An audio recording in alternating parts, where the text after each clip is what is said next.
Hi hello welcome to my channel 2024-25కు గాను union budget అయితే విడుదల చేయడం జరిగింది.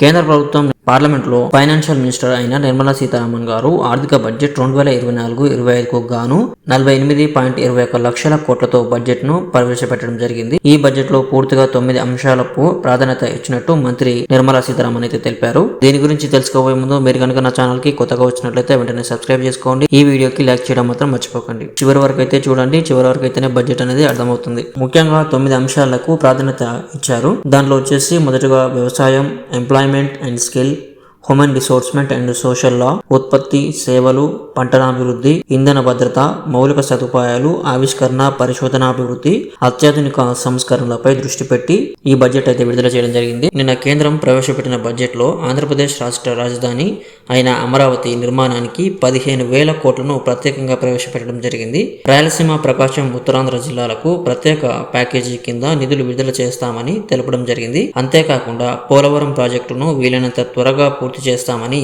తెలపడం జరిగింది. దీంతో పాటు ఇండస్ట్రియల్ కారిడార్ ను ఏర్పాటు చేస్తామని నిర్మలా సీతారామన్ గారు తెలిపారు. ఈ బడ్జెట్ లో అన్ని రాష్ట్రాలతో పోల్చుకుంటే బాగుపడిన రాష్ట్రాలు 1 బీహార్, 2 అమరావతి. బీహార్ నిధులు చూసుకుంటే ఒక బీహార్ రాష్ట్రానికి 26,000 ప్లస్ 21,400 కోట్లను కేంద్ర ప్రభుత్వం కేటాయించింది. అంటే దాదాపుగా ఒక్క రాష్ట్రానికి 27,400 కోట్లను అయితే కేటాయించడం జరిగింది.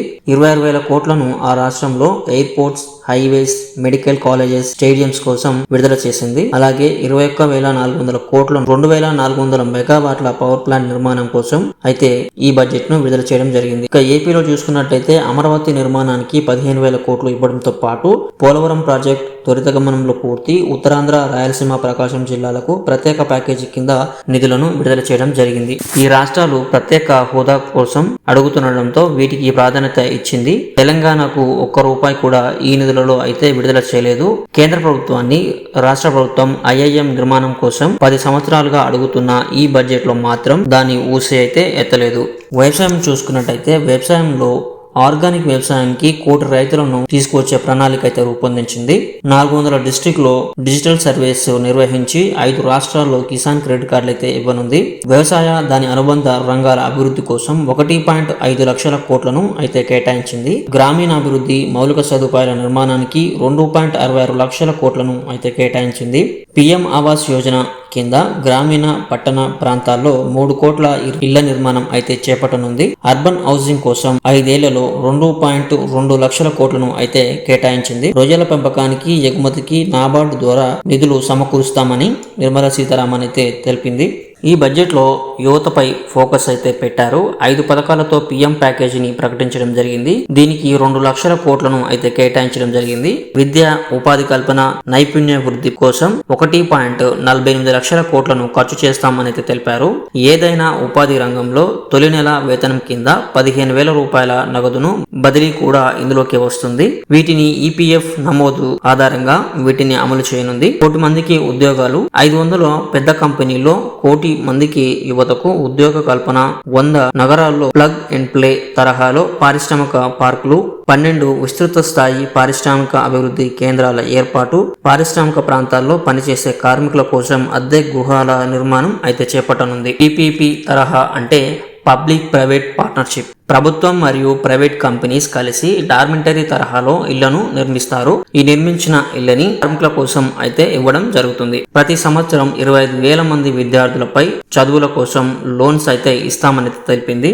విద్యార్థుల చదువు కోసం మోడల్ స్కిల్ రుణ పథకంలో అయితే మార్పులు చేసింది. స్వదేశీ విద్యా సంస్థల్లో ఉన్నత విద్య కోసం 10 లక్షల సాయం, అలాగే ఈ వోచర్స్ రూపంలో విద్యార్థులకు రుణ సదుపాయం అయితే కల్పించింది.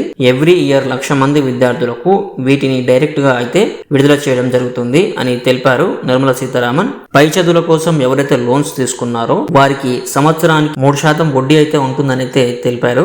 ఇక ఎంఎస్ఎంఈ స్కీమ్స్ చూసుకున్నట్టయితే చిన్న, సూక్ష్మ, మధ్య తరహా పరిశ్రమల కోసం క్రెడిట్ గ్యారంటీ టర్మ్ లోన్స్ అయితే జారీ చేసింది. ముద్రా స్కీమ్స్ ద్వారా లోన్స్ తీసుకున్న వారికి వాటిని క్లియర్ చేస్తే వారికి పరిమితి పెంపు వర్తిస్తుందని తెలిపింది. ప్రస్తుతం 10 లక్షల వరకు ఉన్న ఈ ముద్రా లోన్ స్కీమ్స్ దాని పరిమితి అయితే 20 లక్షల వరకు అయితే పెంచారు. ఇక ఇన్కమ్ ట్యాక్స్ స్లాబ్స్ చూసుకున్నట్టయితే 3 లక్షల వరకు అయితే పన్ను కట్టాల్సిన అవసరం లేదని నిర్మలా సీతారామన్ అయితే తెలిపారు. అదే 3 లక్షల నుంచి 7 లక్షల వరకు ఆదాయం ఉంటే 5% పన్ను అయితే కట్టాలి. అలాగే 7 నుంచి 10 లక్షలు ఉంటే 10%, 10 నుంచి 12 ఉంటే 15%, 12 నుంచి 15 ఉంటే 20%, 15 లక్షల పైన ఉంటే 30% అయితే పన్ను కట్టాల్సి వస్తుందని అయితే తెలిపారు. ఈ కొత్త నిబంధనలో చూసుకున్నట్లయితే 17,500 పన్నులు ఆదా అవుతున్నట్టయితే తెలుస్తోంది. BSNL కోసం ప్రత్యేకంగా 82,916 కోట్లను అయితే కేటాయించింది. ఇటీవల ప్రైవేట్ రంగ సంస్థలు అయిన జియో, ఎయిర్టెల్, వోడాఫోన్ ఐడియా తమ రీఛార్జ్ టారిఫ్ ఛార్జీలను పెంచడంతో ప్రభుత్వం ఈ నిర్ణయం అయితే తీసుకుంది. అలాగే ప్రభుత్వ రంగ సంస్థ అయిన BSNL వైపు కస్టమర్స్ ఎక్కువగా మొగ్గు చూపడంతో కేంద్రం బడ్జెట్ లో 82,916 కోట్లను అయితే విడుదల చేసింది. ఈ 82,000 కోట్లను BSNL టెక్నాలజీ సిగ్నల్ అప్గ్రేడ్ కోసం అయితే కేటాయించారు. అలాగే 1.28 కోట్ల రూపాయలను టెలికాం రంగానికి కేటాయించడం జరిగింది. సో ఇది ఫ్రెండ్స్ ఈ రోజు వీడియో. మీకైతే అర్థమైందని అనుకుంటున్నాను. మీకు అర్థమైతే లైక్ చేయండి. అలాగే మన వీడియోకి సబ్స్క్రైబ్ అవ్వడం మాత్రం మర్చిపోకండి.